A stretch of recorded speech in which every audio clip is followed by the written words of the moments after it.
Hello students, this is your course on content marketing. In this video on developing relevant content, we are going to talk about structure of a great content, especially from an editorial point of view.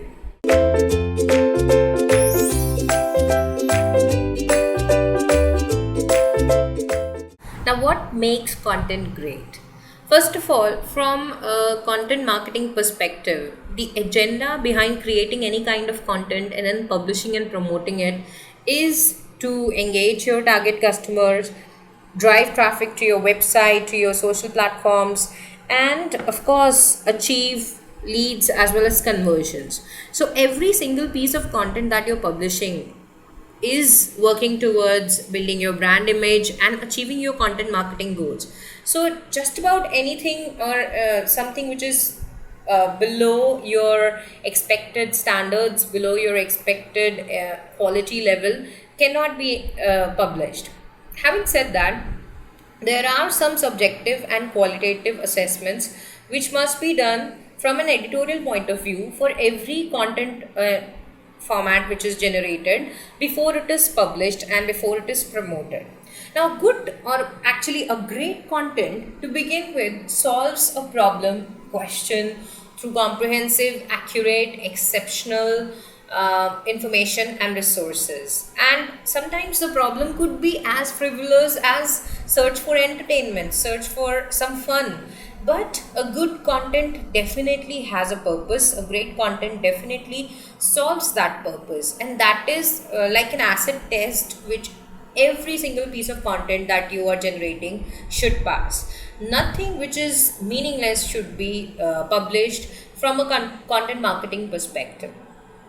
A great content is also different in scope and detail from other work on similar topics, which means that you cannot just aggregate content from all sorts of sources and just republish it without offering any new value to your customers, because your customers are savvy. They understand when you are giving them value, when you're giving them crap. So you have to be careful that new scope should be explored and new detail, new effort, new value should be added to your content as well. And that is again a subjective assessment which you need to make for every piece of content that your content marketing team is publishing. Then it loads quickly and has great UI across any device and browser. This is where your design, which is supporting your content, gets assessed. You have to ensure that your content is loading quickly on all sorts of devices, and it has a pleasing UI and UX, and it is supported by all browsers, and therefore a customer's experience with your content is ensured to be positive and not frustrating at all. Great content also creates an emotional response. It could be awe inspiring, it could be surprising, it could give customers a feeling of joy, it could maybe lead to some kind of anticipation, especially when it is an announcement or when it is a teaser of some kind. It could also lead to admiration if you are sharing a lot of knowledge, information, value. The customers may land up admiring your brand for giving that kind of value to them. And that is what you should be judging your content for. Is it doing that particular task? Is it generating any emotional response in the reader or in the user or not? Then great content also delivers great user experience with the use of fonts, visuals, patterns, structure. So in the whole, the way your content looks and what exactly does it deliver, it both the things matter for the overall user experience. And that's why we covered how design supports content in the previous video, and that is something that you have to ensure that is covered before you publish any content. Then great content also provides content that is combination of high quality, trustworthy, useful, and interesting pieces of information and sources, which means that there is very less scope for opinions unless you're creating thought leadership or opinion posts, because what customers seek is validated or verifiable facts provided to them in the form of stories, perhaps in the form of the contextual topic that is being discussed. But what they want is to trust the content provider. What they want is useful information which is relevant to them, and therefore the assessment of every content on the usefulness and relevance is highly important before it is published.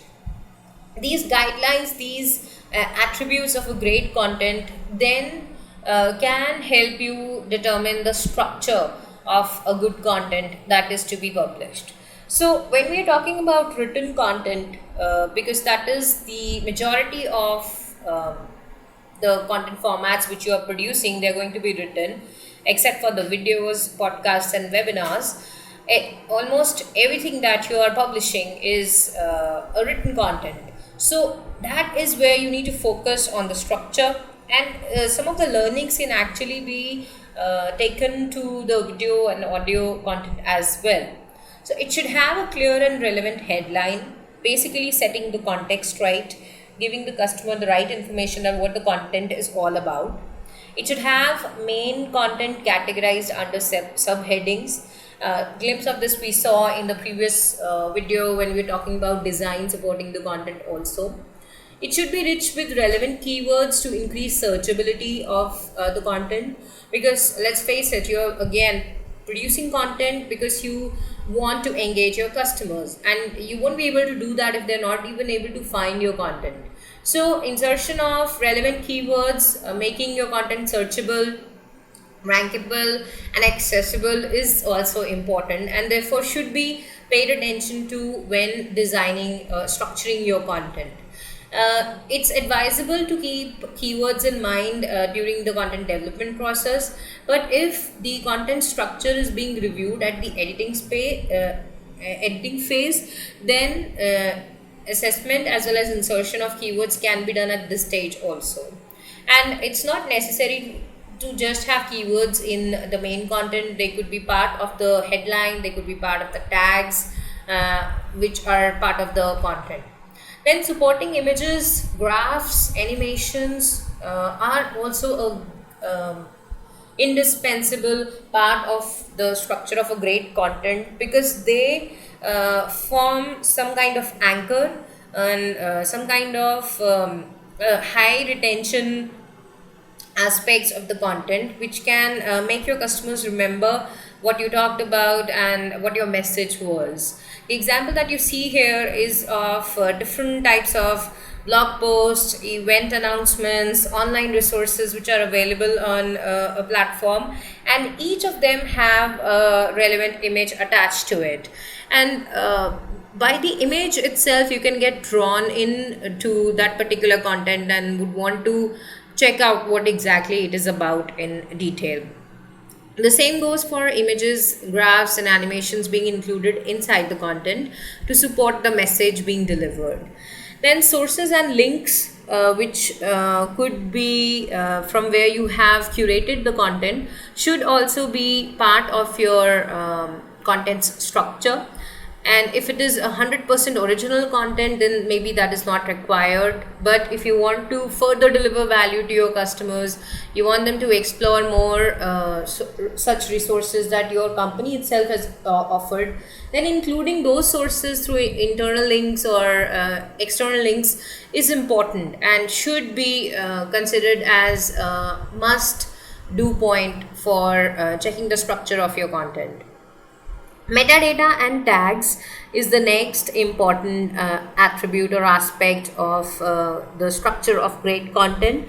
And although this is a back-end thing and usually checked by the designer or the developer before the final publishable version is ready, this also contributes heavily to the structure of great content, because let's face it, a lot of your content is going on digital platforms, and there it is going to be searchable if you have clear meta headings, meta descriptions, which is information about what is your content all about.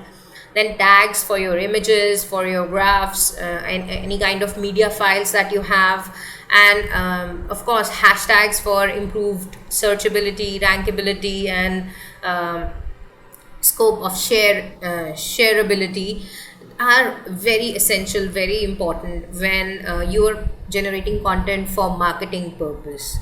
Lastly, having featured snippet as part of your content is also a great way to enhance its structure, because this is something which you can readily upload on various platforms where you are promoting your content, and instantly generate enthusiasm or excitement about your content in the target audience. For example, in the above image, you see the blog post on Salem witch trials began on a leap, etc., etc.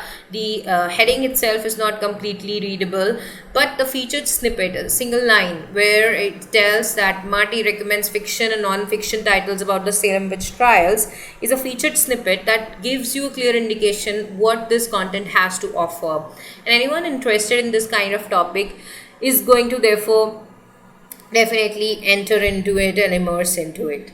Similarly, at the bottom, what you see is examples of good content with the right tags identified, like health recipes and health yoga, which allows for categorization and clubbing of content which is of high relevance to users, making your content easier to be located and easier to be consumed by your target audience.